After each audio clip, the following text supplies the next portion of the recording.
नमस्कार दोस्तों। और आज हम हैं सेकंड एपिसोड में। फर्स्ट एपिसोड तो इंट्रोडक्टरी था। आज बात करने वाला हूँ मटेरियल्स के बारे में कि कौन कौन से बेसिक मटेरियल है जो कि हम यूज़ कर सकते हैं और क्या क्या ऑप्शंस हैं जो हम एक्सप्लोर कर सकते हैं इस तरीके की ड्राइंग को करने में। बहुत सारे एक्सपेरिमेंट करने को मिलेंगे और असली आर्टिस्ट जो है ना, वो कुछ ऐसा ही ड्रॉ करने के लिए बना हुआ है।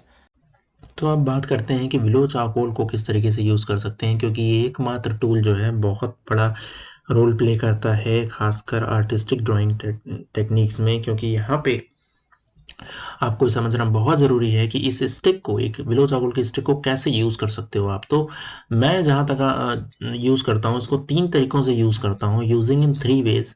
And how to utilise them, this is very important for everyone who really want to explore this thing. So first one is the simple one, जैसे कि हम पेंसिल को पकड़ते हैं, just like that मैंने horizontal and vertical lines को opt किया या diagonal line को ऑप्ट किया, और इस तरह से डार्क वैल्यूज़ को भी ऑप्ट कर सकते हो आप, लाइट पोर्शंस को भी ऑप्ट कर सकते हो। This is very simple and we all do this. और उसके बाद फिंगर्स से उसको स्मच कर दिया थोड़ा बहुत जहाँ पे हमें रिक्वायरमेंट लगी।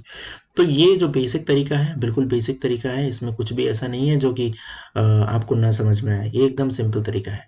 बट जो सेकंड तरीका है वो थोड़ा सा मज़ेदार है, वो है लाई डाउन करके इसको यूज़ करना। अब वो कैसे करना है, अभी तो मैंने वर्टिकल डायरेक्शन में किया, अब जब मैं ट्राइपॉड मोड में पकड़ा था, अब यहाँ पे क्या है, जो छोटी छोटी स्टिक्स हैं इसको हम ब्रेक कर लेते हैं इस तरीके से, देखो जैसे यहाँ पे मैंने किया। और फिर ये छोटे छोटे पीसेस को हम हॉरिजॉन्टली और वर्टिकली किस तरीके से पेपर के ऊपर ऑप्ट कर सकते हैं और लार्जर पोर्शन को कैप्चर करते हैं। और जो कि स्ट्रोक्स हैं, that strokes is very important, this is something which really need to understand। आप सभी लोग को सीखना बहुत ज़रूरी है कि स्ट्रोक्स कैसे लगाने हैं। जब आप स्ट्रोक्स समझ जाओगे करना इसमें यूज़ इम्प्लीमेंट, तो आप आर्टिस्टिक ड्राइंग टेक्निक को समझ जाओगे। जैसे छोटा सा एक एग्जांपल ये लेता हूँ।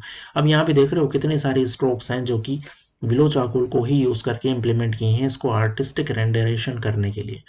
तो रेंडरिंग जब हम करते हैं आर्टिस्टिक अप्रोचेस में, तो वहाँ पे इसको बहुत इस तरीके से यूज़ किया जाता है लाई डाउन में।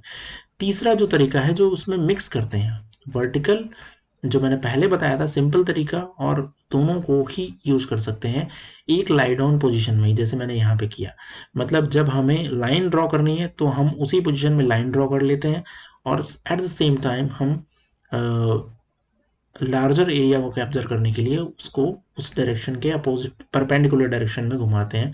तो इस तरीके से हम वहाँ पे दोनों तरीकों को यूज़ कर लेते हैं। तो ये एक अकेला टूल देख रहे हो आप, कितने ज़्यादा मज़ेदार तरीके से आप यूज़ कर सकते हो, और ये तीनों तरीके ही यूज़ होते हैं, ये चीज़ याद रखिएगा। अब हम आते हैं जो हमारा दूसरा टूल है जो ग्रेफाइट में है। क्योंकि यार देखो, लोगों को लगेगा कि आप चारकोल से ही ड्रॉ करना है क्या, ऐसा नहीं है। आप चारकोल के साथ ग्रेफाइट को भी यूज़ कर सकते हो। तो ग्रेफाइट में क्या है, वुडलेस ग्रेफाइट एक बहुत ही बेहतरीन और ऑसम टूल है। वो कैसे कर सकते हो आप, वो मैं आपको बताता हूँ।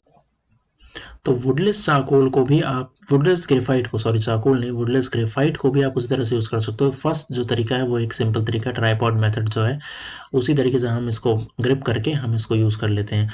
सेकंड जो तरीका है वो लाई डाउन सिचुएशन है, बट यहाँ पे लाई डाउन को समझना ज़रूरी है, क्योंकि ये है पूरा के ऊपर प्लास्टिक की एक लेयर चढ़ी होती है, तो आप बिल्कुल लाई डाउन नहीं कर सकते हो इस तरीके से। आपको थोड़ा सा इंक्लाइन रखना है ताकि जो टिप है और टिप के साथ जो पूरा पोर्शन है उस पोर्शन को आप यूज़ कर सको, ठीक है। और इस तरीके से लार्जर एरिया को कैप्चर कर सकते हो आप, और ग्रिप आप चेंज कर सकते हो। तो देखो यार, मैं यहाँ पे आपको ग्रिप नहीं बता रहा हूँ, कुछ लोग सोचेंगे कि हम ग्रिप से बात कर रहे हैं, हम ग्रिप से बात नहीं कर रहे हैं। हम बात कर रहे हैं कि कैसे उसको हम प्रॉपर यूटिलाइज कर सकते हैं।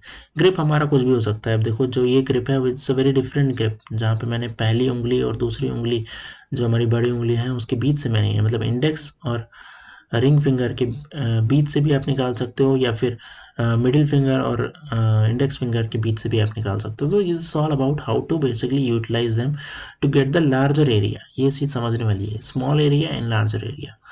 नाउ अब आप इसको, इसमें बस यही दो एक मेजर तरीके हैं। अब आप इसको कैसे भी यूज़ कर सकते हो, कहीं भी ग्रिप से यूज़ करके। और ये जब आप करोगे ना तो आप समझ पाओगे कि ज़्यादा ईज़ जो है आपको वो इन्हीं पेंसिल से आपको मिलता है। इसीलिए आर्टिस्टिक में देखो किस तरीके से आप कोई भी फेस आपको ड्रॉ करना है, कितनी क्विकली, कितनी जल्दी आप एक फेस पे पहुंच जाते हो। जस्ट लिमस मेथड का मैंने एक जरा सा सहारा लिया और I just draw it so quickly. तो you can do that also. मतलब इसमें कोई ऐसी चीज़ नहीं है कि आप नहीं कर सकते हो, आपके बस ज़रूरत है प्रैक्टिस करने की। When you start doing practice that, you can do it और किसी भी एंगल से, इनफैक्ट ये देखो यहाँ पे अपवर्ड लुकिंग फेस भी मैंने ड्रॉ कर दिया, the same process. So you can do that. और बस आपको समझना ही है कि इस टाइप के टूल्स का जो सिग्निफिकेंस फैक्टर है वो यही है कि आपको एक तो एक फ्रीडम देता है, एक जल्दी से क्विकली अपने रिजल्ट पे पहुंचने का, और लार्जर एरिया को कैप्चर करता है। और आपका फोर्स जो है, जो आप जनरेट करना चाहते हो, वो बहुत अच्छे से आपको इम्प्लीमेंट करने की कोशिश करता है। तो ये था सेकंड एपिसोड जिसमें हमने इस तरीके की चीज़ों के बारे में बात की है। एंडिंग नोट अभी मैं आपको बहुत देता हूँ इसके बारे में, क्योंकि क्यों हमें आर्टिस्टिक स्टाइल को ऑप्ट करना चाहिए और हमें किस तरह से ये एक नए आयाम तक पहुंचा सकता है, ये चीज़ आप समझते हैं। आ जाओ वापस।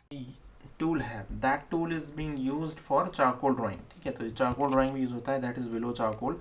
और ये जो है ये ग्रेफाइट ड्राइंग में यूज़ होता है, which is woodless graphite pencil. ये पूरी सीरीज़ देखने के बाद आपको रियलाइज़ होगा कि कितना ज़्यादा इसमें फ्रीडम है, और एक आर्टिस्ट को बंद के रहना पसंद नहीं है। और बाकी जो तरीके हैं ना आर्ट के, उसमें ज़्यादा चाहिए एक्यूरेटनेस। ठीक है, एक्यूरेट होना चाहिए, वो ज़्यादा प्रॉक्सिमिटीज़ में होना चाहिए, लिमिट्स डिसाइडेड होती हैं उसमें कि इससे इतर नहीं कर सकते आप। यहाँ क्या है, पूरी आज़ादी है, कुछ भी करो, डू एनीथिंग। जैसे एक बच्चे को कुछ भी दे दिया जाए और वो कुछ ड्रॉ करे, तो वैसा कुछ है यहाँ पे। और यहाँ पे एक्चुअल में क्रिएटिविटी का पता चलता है। अभी फिलहाल इतना ही। प्लीज़ चैनल को सब्सक्राइब ज़रूर कीजिएगा। Thank you so much. Bye.